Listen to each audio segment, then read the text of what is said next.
This podcast features intuitive, psychic, and spiritual impressions provided for entertainment and personal development purposes. Nothing in this episode should be considered medical, psychological, legal, or financial advice.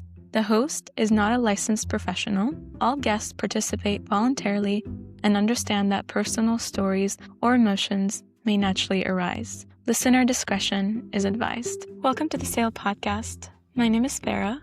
I'm a psychic medium and channel.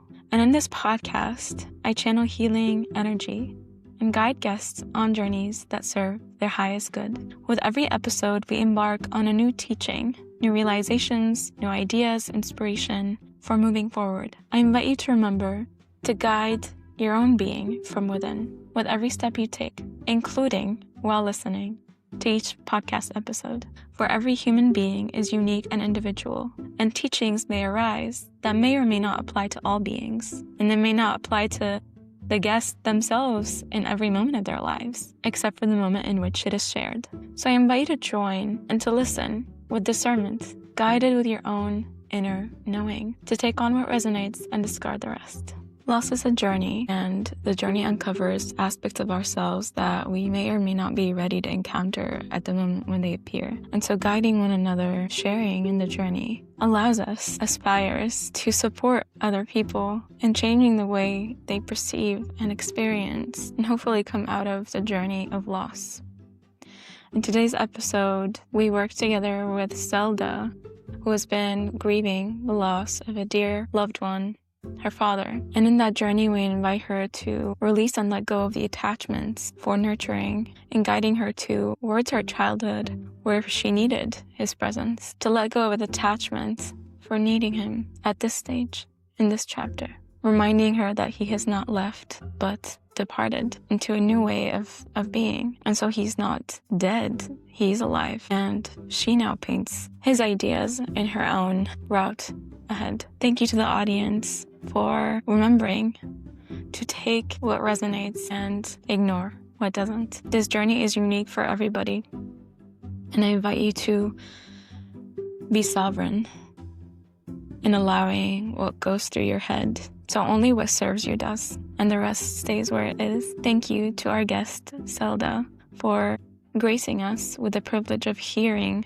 her story, her encounter with the spirit realm, as she guides us all within. So we reflect on our own journey with loss, our own experience with grieving, and so that we all move together forward. Because as one person takes one step forward, two follow, and then 3 and 4, and then all of us. And that's why we came here. That's why we share. And that's why Sael exists. So I hope you enjoy, and I wish you a graceful, sovereign being. Enjoy the episode. Selda, thank you so much for making time for this. I'm very excited and grateful that you have decided to open up your own energy space and share the learning and the growth that comes out of this conversation with, who knows, maybe millions of people at some point. I really honor that bravery and honor your time. And the floor is yours. Do you have any topics of mind or questions that you want to ask right now? Let me see. Well, I think where I am at in my life currently is that I'm going to go in full steam ahead with, I'm a mother of a 4-year-old. I'm 45 years old. I just lost my father to a really aggressive illness, and I've been working in the spiritual realm, roughly speaking, including training and the yoga world, into the more intuitive world and frequency for about 20 years plus. And what I've noticed this year, particularly with such great loss of my father, is that all of the healing work that you can do, you can open yourself up to and expose yourself to, never prepares you for loss of this kind, because especially if you have a really close relationship with a parent. And so as I moved into a completely different place of being, I'm like, I say often to people, I'm just no longer the same person. I have to trust in this realm, in this more esoteric realm, because I believe that that's where my connection lies now with my father, right? And so earth life with a very physical, energetic boy, young boy, who's asked so many questions about the afterlife already because he's been exposed to death so young. In a way, I feel like now what people more and more need to be encouraged to do is connect intuitively to their source. I mean, it's always been my work, that connection, exactly what you were saying at the beginning, empowering others to connect to their source.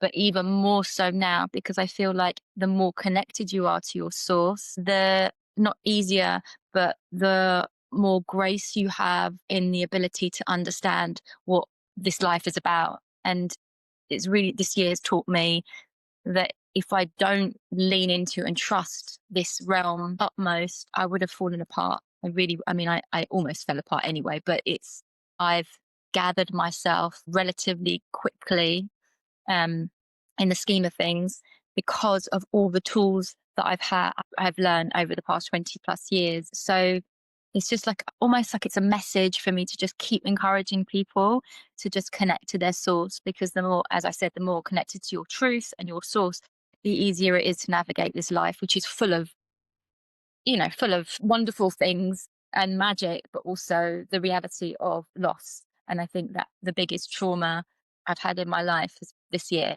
Yes, so that just feels instinctively what I want to put out there for people to connect even more deeply to themselves. Thank you for sharing that. And it's a beautiful way to connect life and death. We have a 4 or 5 year old. You have a very beautiful bridge between, life, a constant reminder of life and being in this physical world and the afterlife with your father and son here with us. So, what are you trying to get from this discussion? Are you looking to connect with your father? Are you looking to expand your own heart into connecting with him on your own? Or are you looking to learn the purpose of this experience that you're going through? You're describing it as a very traumatic event, and I can understand and empathize. It is a major loss. Though part of me wants to say that I'm happy for you. I'm happy that you're getting to grow your heart and expand it and stretch it in ways that can actually contain a lot more people, including your son, because now you value life for what it is. And when you value life, you're creating more in life and maybe further and deeper than you originally thought you would. Yeah, absolutely. I already have really strong and deep connections to him, especially around the time that he passed. It was really, really, really, really very, very strong. I want to write a book.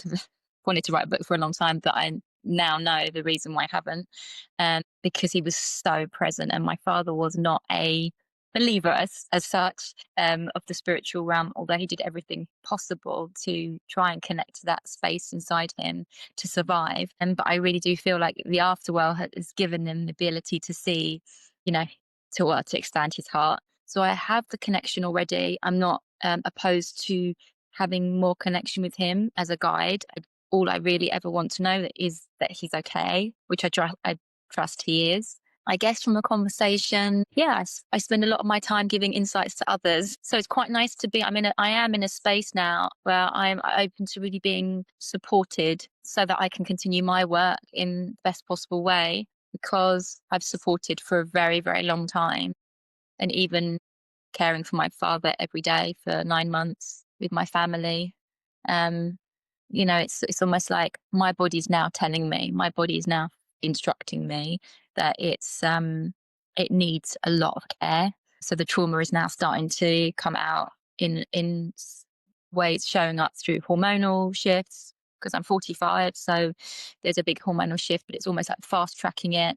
Don't really have time to rest and stop because I've got a 4-year-old, even though he's just he's making me very present. But yeah, so I think it's just being open to, instead of being the one who's always supporting and always guiding and always giving, to just sort of sitting back a little bit to reestablish that connection with myself, so that's even stronger torch to go out there and support others. Because I feel like I felt like for quite a while I've been on the cusp of something that's really my purpose. Even though I'm in my purpose, it's kind of to shift it to a different dimension. And I really believe this, my father passing the whole experience, what I've been through, what my family's been through, is that to, to help others. What would you tell him? Well, my father, Yeah.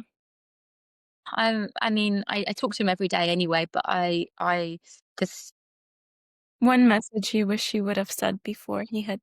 I mean, I said most things. I said I pretty much didn't leave anything unsaid. But now I said it all. But I think probably now I would say that there won't be a day that I will live my life on this earth without you being at the center of my purpose. Mhm. Yeah.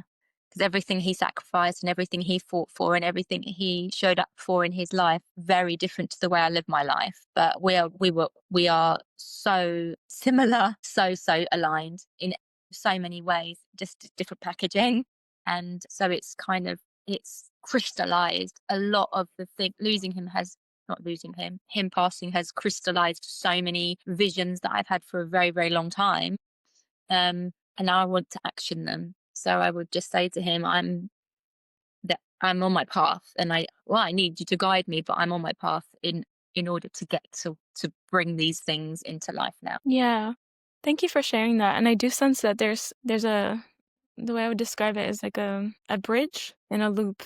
And I think it's the getting over that loop is going to bridge into a certain experience or a certain journey or ceremony for him. Mm. Or maybe through the transition. Because I do notice maybe if I would love to go back to your childhood a little bit, because I do sense as you're describing that there's a sense of not unwillingness to not be seen or treated the same way as somebody else by him. Mm. Used to go back a little bit and maybe see if In the way he showed up, or in how you wanted to seek validation from him. yeah, well, I mean, he was a workaholic and had his own business, from our cultural tradition. Mhm. Turkish Cypriot, he came over from Northern Cyprus at quite a young age and was sort of, pulled out of his land to make a better life for his family. So I think he was uprooted from a very young age, and he also had a lot of multiple losses, very young losses. And so he had a lot of trauma and a lot of suffering. And I think that he just felt his obligation was to do as other people told him to do for a lot of his life. And so he worked a lot. I mean, he worked 6 days a week for 52 years. So it wasn't that he wasn't present, but he was doing duty. And I don't really recall kind of having this need for him to be there, because my mum was, around all the time. But I get maybe in a sort of a more emotional, physiological way, he wasn't as present as he could have been, purely because he thought his duty was to be working hard for his family and to provide, which he was doing essentially. So I Really? don't, like, now I don't wish it any other way, because he sacrificed his entire being to provide for his family. It's a Yeah. very cultural thing anyway. Yeah. I feel that your father is around us and says thank you to your mom for holding that space while he was gone. And I do sense that you, as a child, you weren't per se sad that he wasn't there, but there was a bit of a gap. You wanted for him to see all the things that you're doing, all the great accomplishments or things that you're drawing out, maybe. And it's not that, he was withdrawing that, it's just that it wasn't available. Going back to that younger self, that younger part, that maybe 7, 8-year-old, I don't know what age resonates with you, or like if any memory pops up. Usually sometimes a memory could pop up while we bring this in discussion. And if anything does, we can use that as the thread to Yeah. guide into that inner child. Well, I mean, I'm really bad with my memory from a childhood, to be honest. I don't know whether I've kind of like shut it out. I don't think I have. I think it's more that my awareness is like really connected to such a different realm that I'm here and now. I don't really remember very much. I do remember one, like he had this in like earlier years. I remember he had quite a joy for Christmas, and he would be, come down with there would be a black bin liner full of Christmas presents. And this is when I was really young. My brother and I were really young. And then somewhere along the line, I feel like he lost his sort of spark for life. And there wasn't really any of the support and any of the understanding around it. But he was very charismatic. He was a very strong personality. So the things I do remember aren't particularly painful. He was there he was there. He just was there in the way that only he knew how to Yeah. be, because that's the way he was raised as Yeah. well. The particular image that came to mind was sitting on a maybe dining table, either drawing art or doing some sort of craft. And I see a star and, that young part of you, the younger self, and maybe an old, like, motherly figure looking upon it. Yeah, did he miss a lot of dinners, maybe? You know what? I don't. No, he didn't. We did. My mum had this sort of very particular rule about sitting down at the dinner table. Obviously, as children, if we had to eat, we had to eat. But as we got older, I remember it was a particular tradition, ritual of sitting round table, which my mum still has, and we would sit down and we would sit down together. And actually, all through their marriage, my mum would wait for my dad and eat with him when my brother and I had fled the house. So that was definitely a ritual that she really believed in the sort of the power of family coming together. And obviously, I grew up with no phones and none of the social media, so it was a real bringing together. So even when things were falling apart at times, which happens in every family setting, there was this unit that was being brought together, home cooked dinners. And like, it wasn't that he wasn't, I think a part of my father was that he wasn't able to be present for himself, like for his heart. So but yeah, I did a lot of drawing, because I was my mother was really creative, and we used to draw a lot, and together. Yeah, he was around. He was around. How do you mother now, given the context of how you grew up? Well, I think my brother and I were quite, I don't know, I think it's such a different generation. I don't think children of that time really disobeyed. They just did what they were told to do. And I think my mother was quite, not strict, but she had set boundaries and things that she, maybe from her upbringing, where it was quite disciplined, and that she put into place that seemed to work, for us. And we went to school every day. We didn't have days where we missed school. Whereas my parent with my husband, the way we parent is actually a lot more relaxed. And I can already see that there are no boundaries, and he's quite wild and strong willed. But that's also like I guess it's a part of the rebellion of me, because my whole thing is about around freedom and feeling free. And children, I do believe, have to have a certain ability to stay as a child and learn and discover their own boundaries. But it's probably backfired a little bit, whereas there's no real, if we say no, he doesn't really listen. But he's just very, very, very emotionally smart as well. So whereas I probably wasn't connected to that state in the 80s, I was born 1980. The generation coming through now are so, so different. They've come in wired with that. And so, my belief is that this whole structure, the system, everything doesn't work for them, a lot of them, because they have a different kind of knowing than we had. And so school kind of worked for me in a certain way, structure worked for me to a certain extent. And then when I sort of started discovering a bit more who I was as a teenager, then I realized, oh, actually, none of this makes sense to me. I am actually quite a rebellious nature. So yeah, I guess mothering is just, parenting is, you never know. You will say, I'll never do this, and then you end up doing it. It's a very unique experience. So let's say we went back in time, we traveled, and we transitioned your inner child into your current nuclear family, and you're parenting both your son and Oh, right. also your inner child. Okay. What would her experience be? What do you think she'd find odd, and what would she find comforting? Probably with my son. Well, actually, to be honest, my son is not dissimilar to my brother. A lot of energy, and my brother was very smart. But it was kind of like, I think, more unrecognized when the child, in those days, that a child would be so smart, and that would mean there was also some internal chaos. So I probably would feel the same as I felt then, that there was like a little bit of setting back that I had to do, because I was kind of quite quiet and not quiet. I would just listen. I would do as I was told, probably to not create more chaos in the setting. So yeah, I would probably find my son a little bit too much sometimes, although he's very, very sweet and empathetic as well. But I would probably just be like, oh, okay, I'll just be the quiet one. Yeah, because the first, especially if they're strong boys, they hold a lot of energy, a lot of fire. Mm. And parenting myself, it would be just to not worry about it so much and just stand tall. I mean, the person that I've become is probably because of the nature of the way my relationship was with my brother. I had to sort of stand my ground. So now I'm very, very strong in my standing. And I guess that's why I don't mind that my son Ocean is becoming that way, because I think every individual has to have an inner strength these days, especially these days. Yeah, they have to be, whichever path they choose in the world. I think you just have to have an inner strength about you. So yeah, I hope that answers the question.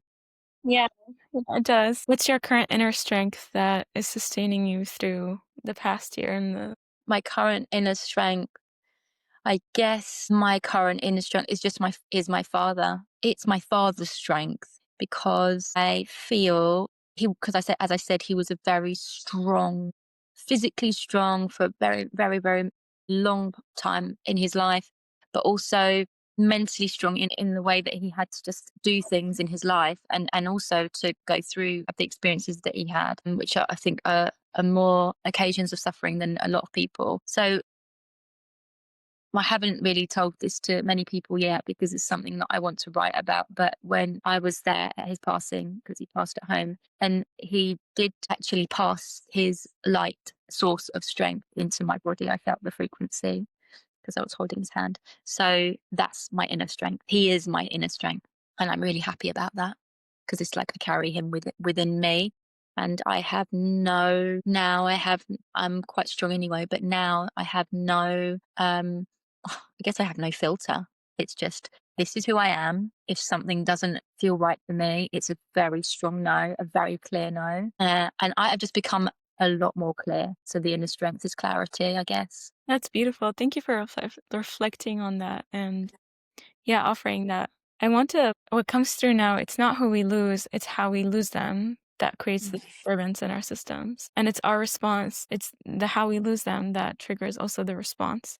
And the response is a state. And sometimes that's the loop, actually. I think now I'm realizing that's the loop that was coming through, is that there's a loop and you need to flow into the loop and transition into, maybe through a ceremony.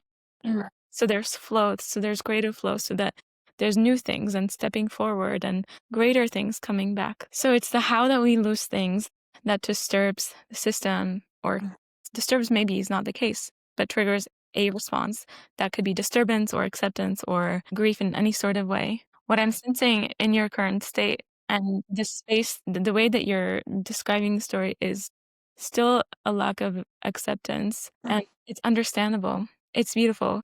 And the lack of acceptance is not, saying, I should have already accepted this. It's actually because there's more things to connect with that person on, more things to, I guess, drain the gift. And draining is not necessarily the right word, but it's the right image. You're taking out all the gifts from a certain connection that you have in this realm, bringing it with you in this realm, so that even your connection with him transitions. No longer the connection of a daughter and a child, it's a spirit to spirit connection. Mm. And that will take you in a different level as well. Yeah. The how. Let's, maybe if you feel comfortable sharing your own response to the how, and go back so that you can relieve yourself of the burden you're carrying about how you'd experience that loss. Yeah, I think if anyone has been through a loss of a parent through cancer, but aggressive, really aggressive, and caring for a parent as well whilst they deteriorate, is very painful. Yeah. It's very painful to watch. It's very painful to know that you can't fix it. Mm-hmm. And so the loss is definitely the biggest part of the trauma for all of us, my mother, my brother, and I, because we witnessed it all day, every day. And yeah, how it's showing up is just like pure exhaustion. Grief is exhausting. So I think also because it's still really new, And I don't think people realize, unless they've experienced it themselves, how long it actually takes to for your body to catch up to fully accept that someone's no longer in the physical realm. Because obviously he's not, you know, he's not here, he's not physically present. He's definitely present, but not physically. So it's all of I think people say generally the first year, so it hasn't even been 6 months. The first year is probably the most challenging in some ways because it's all of the firsts that you do without that person around. And we've still got quite a lot of firsts to get through, big milestone firsts, without him being here, Christmas being one of them. So I think the trauma of the loss is partly to do with how unwell he was, and nobody really knew because apart from his very, very close friends or family.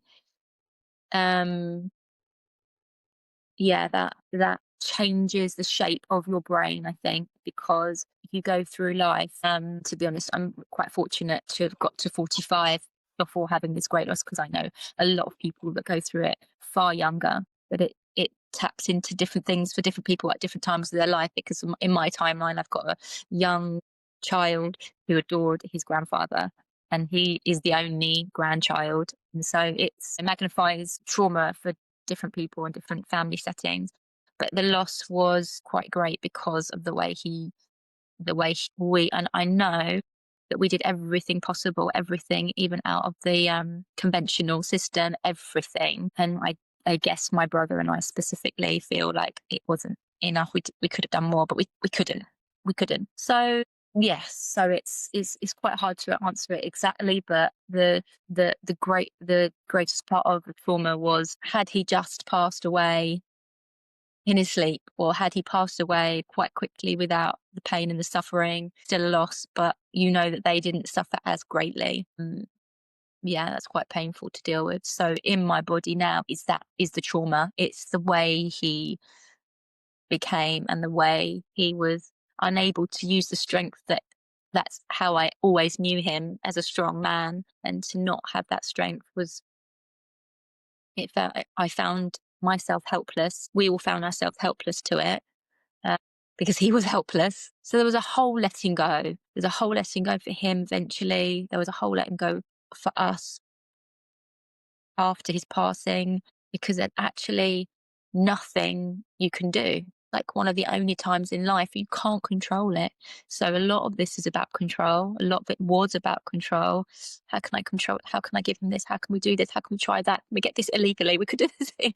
And we did it. And I'm not afraid to say all of the protocols and everything that we tried, because it, you know, it could have worked for a lot of other people. It just didn't for my father. But yeah, so I think moving forward, it's like I guess finding the grace in fully letting go of the fact that he's no longer here. I feel like I do get that, but it's probably in my cellular makeup. It's quite hard to accept. But yeah, to just just continue moving forward. Also, Yeah. for my son, There's without. there's a big thank you that I received from your father for you. You've clearly, I mean, you've demonstrated also now, you've done a lot of effort, and that showed your strength, not his. It showed Yeah. independent of his strength. Yes, you can resonate and share his strength, but that showed your strength in the fight. Yeah, I mean, There's a thank you for that. There's a thank you for that. yeah, I mean, I would always say there would be no need to thank for anything, because, effectively, I felt like he sacrificed his whole life for us. So, I would have done anything, anything. Yeah. So that's why I feel like moving forward for him, having him in my heart, moving forward with the greatest purpose is how I feel like I will live the rest of my days, feeling like I'm doing something, with purpose. Yeah. When you said that sentence, he sacrificed his whole life for us, this is the least that I can do, that's when I see that loop close Right. and going into flow again. Yeah. It's a Okay. closure in a way. It's going back in the past and not necessarily staying there, but observing and perceiving all the gifts that you'd already received and be so thankful for it. Yeah. Saying, okay, I did my best. I tried my best here and I fought, and that fight showed me my strength. Yeah. And it opened my heart. It shattered my mind. It shattered my heart. It also broke it so it's built in new ways. And those new ways are tools. Yeah. Well, yeah, definitely. Exactly what you said earlier about the loop, but then transforming it into something. I feel like I'm not 100% there yet because I haven't put it into action yet. But my vision of what I want to create is the transformation Yeah. from that loop of he sacrifices everything. Yeah. So there's one I wrote some notes, usually do that before, doing, sessions, and sometimes they resonate and sometimes they don't make sense altogether, but eventually they fit in some sort of circle. But what I'm guided to share with you now is dreams of being a star as a maybe early teenager, and the need for clearing, taking care of self, which you actually did mention, and I can actually more visibly see that. After a long fight, Mm. army rests Yeah. and then replenishes and trains again. Yeah. And that prepares a new fight for the new fight. Yeah. The vision, the ideas, the mission, the actual actions that you'll take all come together. They're all pieces that fall in place, and they need a stable, solid, rested ground to fall into. Yeah. I totally agree. Yeah. Even the trees shed every fall season, and then they stay bare for 3 months before they grow new leaves. Yeah. And we don't get mad at them. At least some of us don't. I try not to. How dare you not grow those new leaves yet? Like, what? Unbelievable. No, the trees take their time very gracefully because they're so stable and rooted and grounded, and they know they're not in a rush. Yeah. New leaves will grow. Yeah. So hold yourself and offer yourself that deep gratitude for the fight that you fought. That's the space I'm in right now. It's taken me a long time to step back into my work, but I am very clear about just doing it. I'm like hand picking what I do when I have enough of an energy within my own container and capacity to do that for others. And if I don't, I say, I'm really sorry. I can't show up. I'm not ready. So I'm very clear about that. And even trainings, where I hold trainings, I'm constantly it was beautiful, inundated. When's your next training? And I keep moving it because I feel like I'm not ready. I'm rewriting it anyway. And I don't even want to be pushed and rushed into that. So it's like, it's all about time. It's always been about timing for me anyway. So I'm not in a rush to do anything, and everything with my son is a little bit more staying at home is fine. It's fine. We go for a walk or we go for a little bike ride. I don't need to be doing anything grand. I have never really anyway, but even more so, it's like I need rest. My heart needs a lot of rest. And I see other people around me, how we grieve all very differently. And I feel like I'm doing the healing now. I'm not waiting for the healing to take place in 10 years. I need to do it. That's part of my evolution of what I've been through, what I've trained, what I've experienced. I have to do it now to be able to just to be able to carry on. So there's a lot of truth in the rest space, and actually I'm really quite anti-winter. My body needs a lot of light and a lot of warmth. But this year, because everything's so slow, I don't even have the need to sort of rush off, be anywhere else. I mean, I am currently in Ibiza for a few days, but that was just a timely thing and it was already planned. So it's just like staying still, rooting down is actually exactly where I am. Spending time with my family, just cooking and just nesting. It's quite unlike how I've spent the past 20 years of my life. Yeah, and it's very necessary now to ground so that all those pieces come back and fit where they must. Because the rebirth and the transformation only starts when you're fully intact, when you're fully with yourself, when you are fully capable of holding the transition. Because, metamorphosis requires energy. It requires energy of your own body and cells to transform something, to alchemize something. Yeah.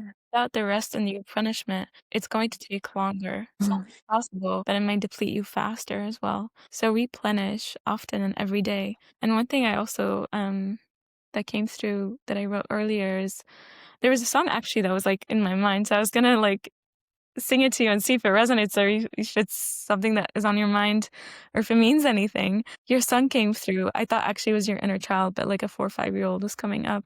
And also this idea of letting go of future plan and just being here in the now, home within, letting go of the old to birth the new. And it might have something to do with your child because I wrote these in connection.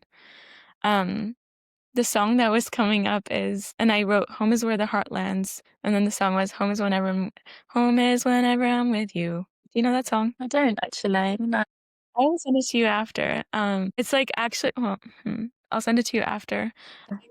Something about starts with it's I think an American song, but the specific line that was coming up is "Home whenever I'm with you."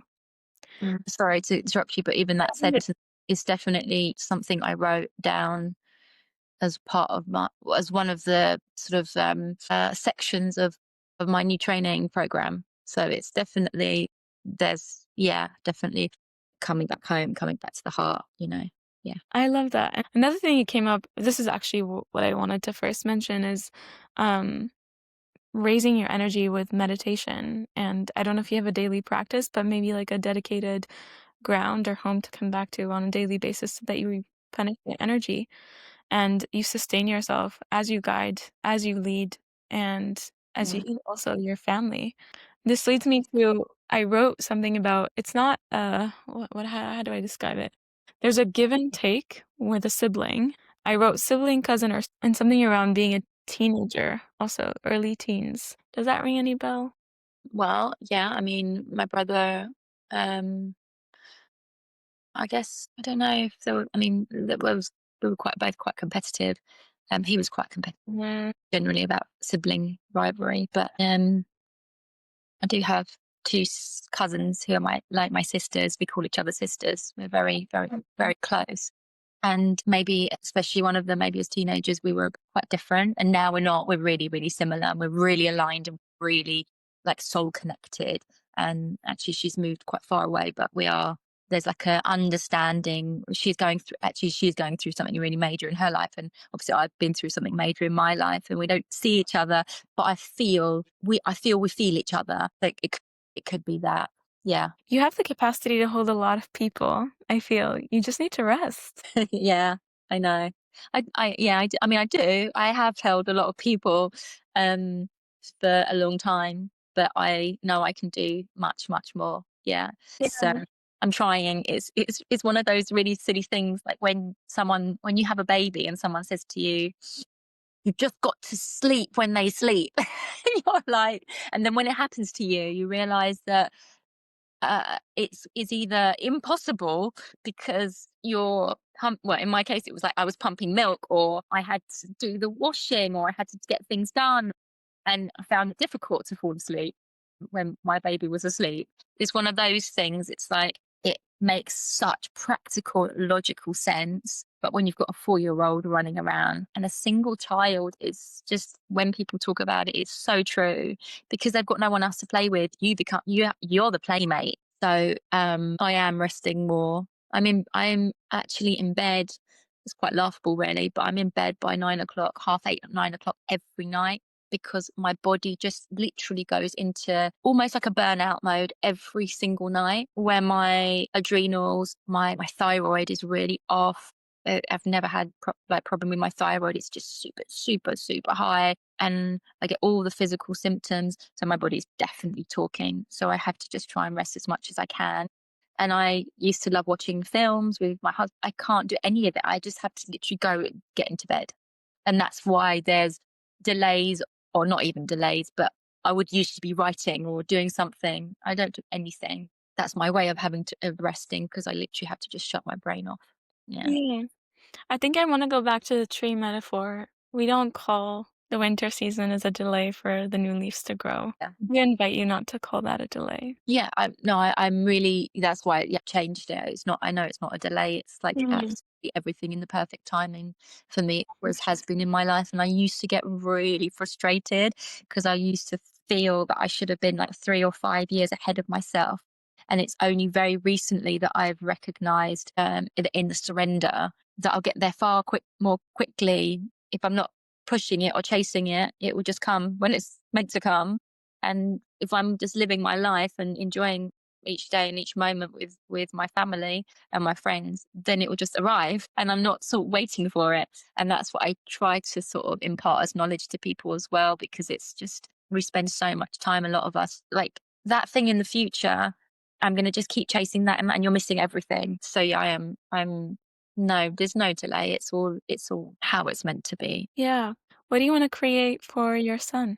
Just inner freedom and happiness in his life. Like, I want him to be really, his self-esteem to be, I think he is already, but his self-esteem to be so knowing. Basically what I teach is the connectedness to his inner source and his essence, but not in an egotistical way, in a very, very grounded way, in a way which he can show up for himself in his life, and then show up for others, of course, but and in a really content way, just a really peaceful, content inner world, because I think that is really lacking in our children. And I see it because a lot of my friends have got teenagers, and most of my friends have got teenagers. Very, very few of my friends my age have got 4-year-olds, apart from in Ibiza. This system that kind of drains our brains and our capacity and puts this level of control over us, and this cloud that happens in the education system, even though he will probably enter it in the same way, but just having that knowing in that depth of field to understand that it's all kind of outside of him, and he's like the master, the true master of, we are all the true masters um of like this, to have the sovereignty, to have the integrity, to have, to make the decisions that are right for him. That's the kind of adult that I hope he grows into. He may not, but that's my intention. Yeah. Do you tell your child about his grandfather? We talk about him every day because he was very close to him. And obviously the last 6-7 months, I mean, he was actually okay. He got really, really, really very unwell in the last month, but the in and out of hospital and all of this, in the last 6-7 months, he was aware of everything, but he saw his dede, his grandfather in Turkish, almost daily. So we told him, my husband lost his dad, his father, when Ocean was a month old, and he had a stroke, and it was quite a quick passing, just as painful, but in a different form of passing. He so he understood always that his granddad was in the stars, and so we tried to sort of continue that sort of feeling of visuals. But he's so smart, he would quite quickly say, he went to the hospital, why didn't he get better? And I thought that's what they do. They make you better. And can we get a rocket to go to the stars to see him? But we talk about him every day. And obviously he's quite young, so there is a lot of the memories now he would have forgotten. But I remind him daily. He used to push him around in the wheelbarrow in the garden, and he would take him to the local town and do all the toys with him. And they had a very, very like a soulful connection, like I have with my dad. Now I feel my son had in a form. So he is very much spoken about, and pictures of my dad everywhere. I created a shrine with a picture of him from his youth, and we talk about him all the time with my mum. He brings him up. He will say, this is what Dada would do with me, or, he brings him up, because I kept on saying from the very, very start, I want to talk about him all the time so that you remember him, because he was very special. And so we talk about him. So yeah, he's very present and he's spoken about. That's beautiful. He didn't pass. He transitioned. Yeah, he did. Yeah. Yeah. It's the language, isn't it? You just get used to saying certain things. Yeah, I know. And the has meaning and an image, and the image makes you feel a certain way. Mm. And that's why it comes up, There was, I'm going to touch on this, and there was another thing that was also coming through. It feels like maybe the exhaustion, because you've created a lot of energy that stayed there. And when you described the fight, the efforts that went into supporting his later months, it's almost that there's ties what's the word? It's like a knot, and it needs to be untied, that are left in those hospital rooms where there was frustration or not feeling heard or not being heard or feeling restless, and you did everything and then you still experienced a major loss. That is traumatic. It didn't feel like it had the closure of it. And that's why you go back to your upbringing and say, thank you for all of these things. And because of all of these things that you created for me as a child in my upbringing, I went and put that all here. And that helps you slowly untie those knots and release those energies so that it comes back to you, or it comes back wherever it needs to go. But it doesn't stay there, because when you bring up that topic, when you start to talk about, I've noticed that it's almost like you're back there and it's not working and you're pushing for it, it's not working. And yes, that was the case. Have a real problem with the medical system. Like number one death in a lot of countries is medical errors. And we saw a lot of medical errors. And Mm, we can't get started on this topic because yeah. where I have that sovereignty, there's a lot that's happened in the past 5 years across the world that I didn't buy into, and I watched other people buy into. And my father bought into it unknowingly, but to the extent of which caused a lot of damage. And so, and that's my belief and that's my knowing, because I connect to source so strongly. So the medical system for me is a troublesome place. We are in a very, very difficult space in that field, and there is a lot of harm happening. Also, there's a lot of good, and there's a lot of support and life-saving mechanisms, but there's a lot of harm. Yeah, I hear you. I feel much to guide you it's brief meditation. If you're feeling comfortable with it, just sit, the way you can have your eyes closed if you're comfortable with that. If you don't want to, you can also open your eyes, but I think it's probably easier for you to visualize. Your eyes are closed, and I will close mine as well as I guide you through this. But imagine yourself going, you're back in time and you're walking up the hospital staircase, maybe with something in your hand, a food or a drink, and you're kind of in a rush, anxious, and you go up and you enter a hallway, an elevator, and then you find the room or the space or the office space where you're connecting with the medical team for your dad. And you see them standing in a circle, discussing, maybe arguing with each other. And you find yourself entering that circle. And in this moment, you're not visible to them. They can't see you, but you're able to perceive, hear the discussions. And somehow you're also able to perceive their minds, their mindsets, their histories, their education, their own upbringings, their own characteristics and styles and ways of proving their authenticity and their credibility as a medical provider. And you see that they all have their own universe in their minds and their beings, and all they're trying to do is come to one conclusion.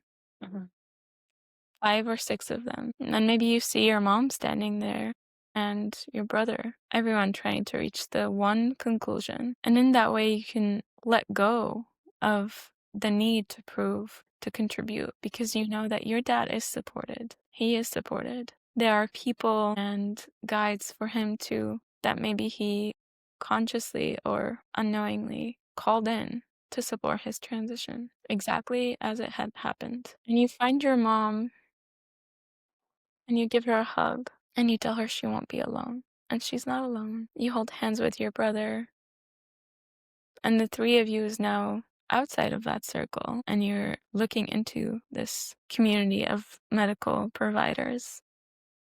And just observe and witness. No positive or negative thoughts or observations. Just observing.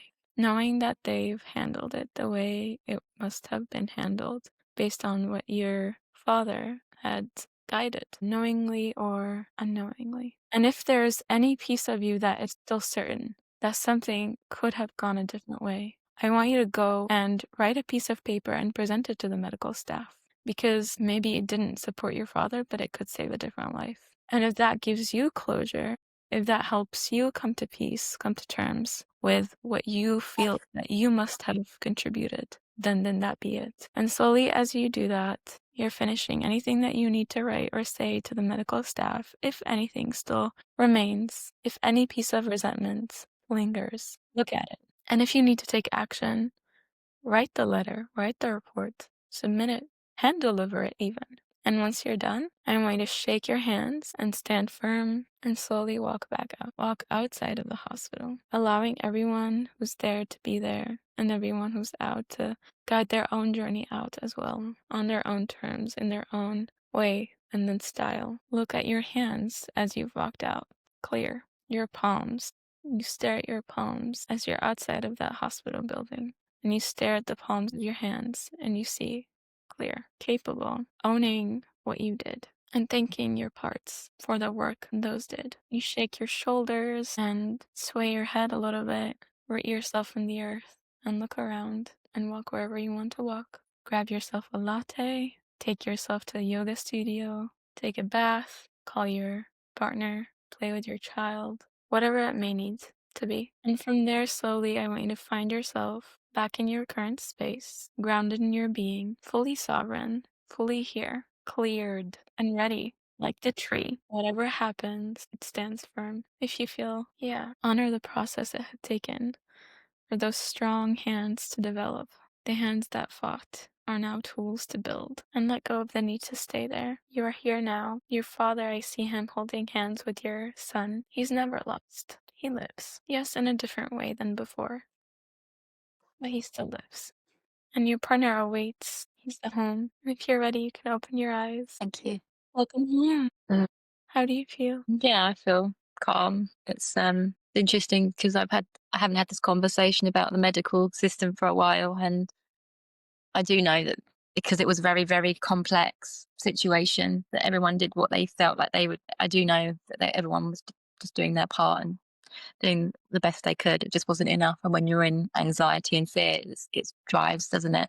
But it just, there still is, I feel, a lot that's to be answered for in that realm. But I don't feel like I'm holding on to it because it's not helpful. It's not helpful. Sometimes I just like to air it, but um, yeah, maybe it's still in the cells, as you said. Yeah. And the thing is, it devalues your part holding on to that. Yeah, I mean, that's the thing. We could have probably once or twice taken things further, and we chose not to because it didn't help. It wouldn't have helped any of us, but also it wouldn't have been the graceful way to help my father. So, um, yeah, there's a lot of coming to terms with just the acceptance, isn't it? As you said, of And gratitude, because acceptance can imply that you didn't do enough, but you did. oh yeah, no, You did.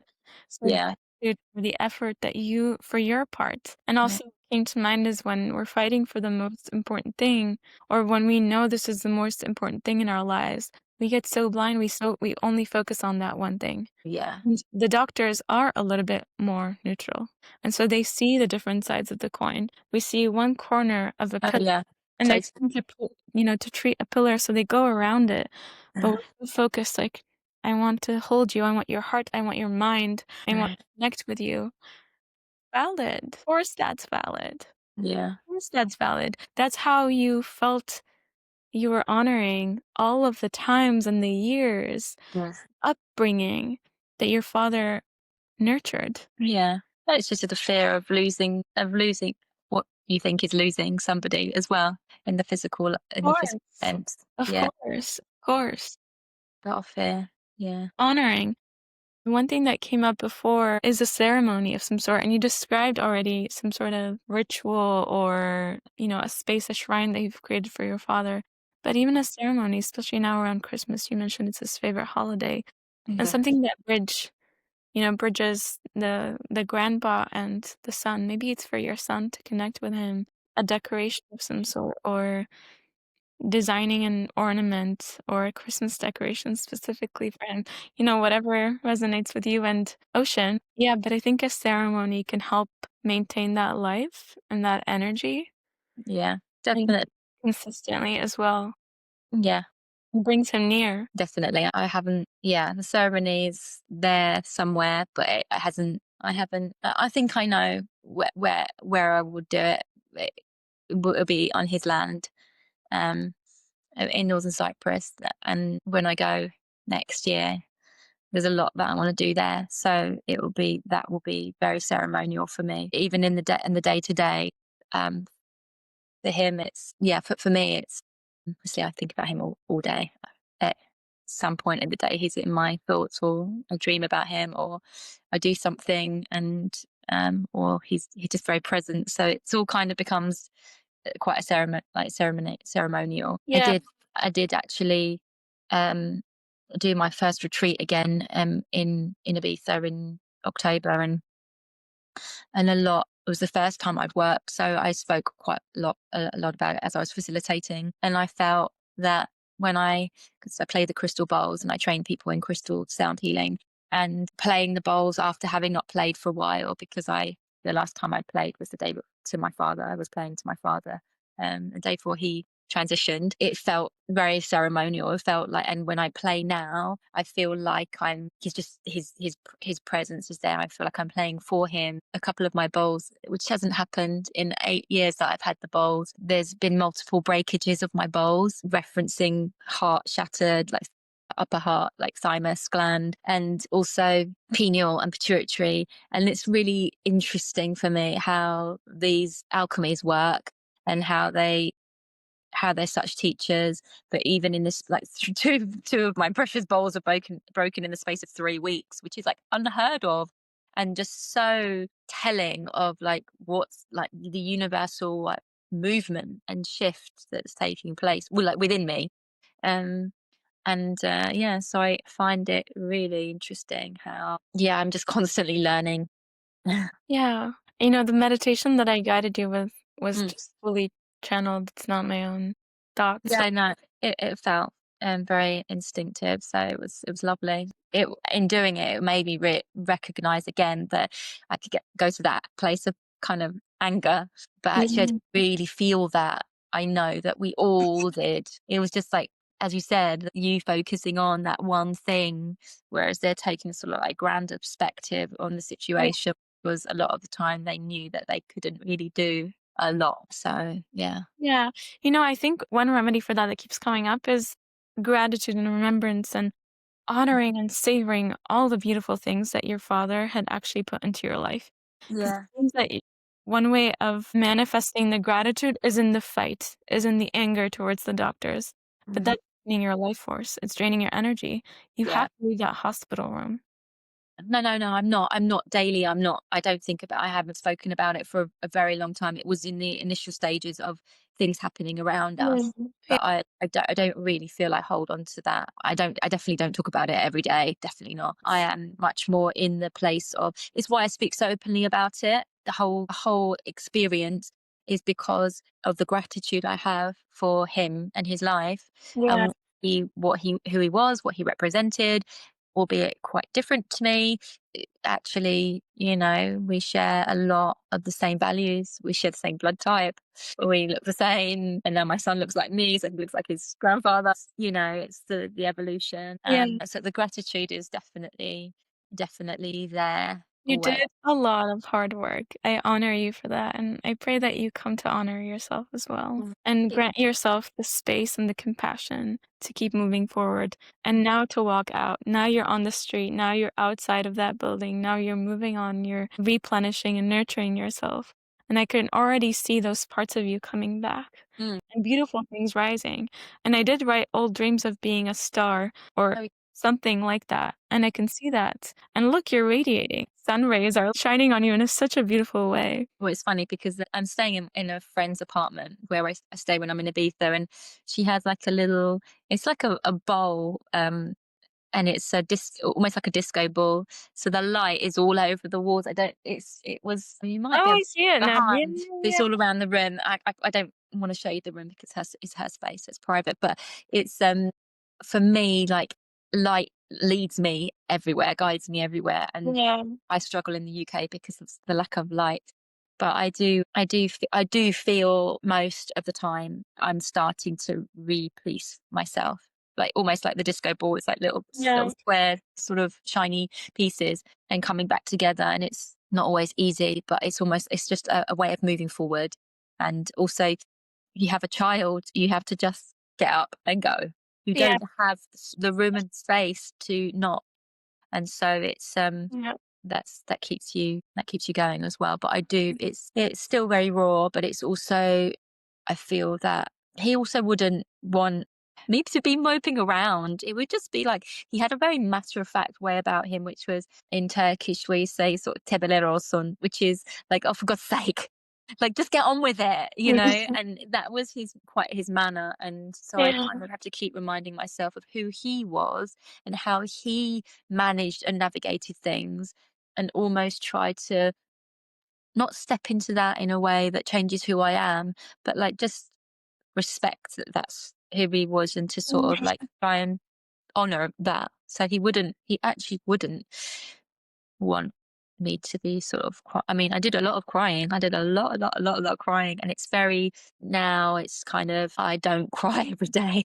But I did I had a lot of I have a lot of heartache, but I couldn't control the amount I was crying, which obviously depleted my energy sources in my body, my physical body. I lost a lot of weight. I was like, malnourished, all of those things, which to the, practical mind is like, why are you doing this to yourself? But to the logical mind, it's like, that doesn't make any sense. But in reality, that's grief, you know? Yeah, it's a process, and I can already see you now from compared to the beginning of the call, more here, more sovereign, more embodied. Uh, Such a beautiful thing to witness. Thank you for giving me the privilege and the honor to see that. Thank you for sharing your gift. Absolutely. Check your B12, B vitamins and iron. And this could be, I mean, I don't know, but just check that. Yeah. I'm a thalassemia carrier, so I have a real problem with my iron, and nothing can really replenish it because I bleed so heavily. And where I've moved into my perimenopause, it's now causing a lot of problems, and I'm seeking some help with that. Like, I've had iron infusions and things like that, but it just doesn't help. My body depletes it very quickly. Yeah. Yeah, I'm on B12. I take B vitamins. Okay. I sense that this is going to take you on some sort of rabbit hole that's going to be a light beam for other women and other people. Sometimes it's unfortunate, but some of our worst nightmares are the greatest blessings in a way for others and for others sometimes, because that also is a blessing to you. Yeah, I do feel, because like we can't avoid it. That's it. Yeah. That's it.